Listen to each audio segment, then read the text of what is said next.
వాజ్పేయి శత జయంతి ఉత్సవాల్లో మాజీ ఉపరాష్ట్రపతి వెంకయ్యనాయుడు బీజేపీ రాష్ట్ర అధ్యక్షులు రామచంద్రరావు పాల్గొన్నారు. వాజ్పేయి చిత్రపటానికి నివాళులర్పించారు. అటల్జీ భారత అనుసంధానకర్తని మాజీ ఉపరాష్ట్రపతి వెంకయ్యనాయుడు తెలిపారు. ఆయన వస్తుంటే స్టేజ్ వేసిన దాంట్లో తాను సభ్యుడిగా ఉన్నానని, ఆ తర్వాత వారి సరసన కూర్చి రాజకీయాల్లో పాల్గొన్నానని చెప్పారు. మిత్రత్వం, దాతృత్వం, వ్యక్తిత్వం, నేతృత్వం వాజ్పేయి గొప్పతనమని వెంకయ్యనాయుడు అన్నారు.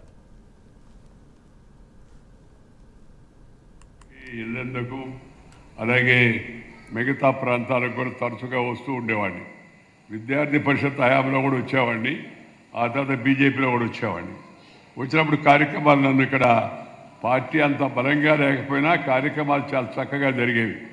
చాలా సంతోషం వేసేది.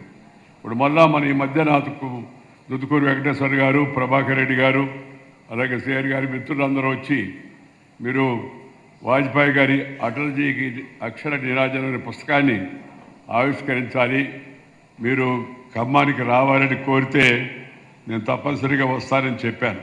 దానికి ప్రధాన కారణం ఖమ్మంలో ఉన్న కార్యకర్తలు వాళ్ళ యొక్క చిత్తశుద్ధి. దాని ద్వారా నాకు ఖమ్మం పైన ఏర్పడిన యొక్క అభిమానమే ప్రధాన కారణమని మీ అందరికీ మనం చేస్తున్నాను. ఈరోజు అటల్జీకి అక్షర నీరాజనం భారతరత్న అటల్ బిహారీ వాజ్పేయి శత జయంతి ఉత్సవ కవితా సంకలనం ఈ పుస్తకం.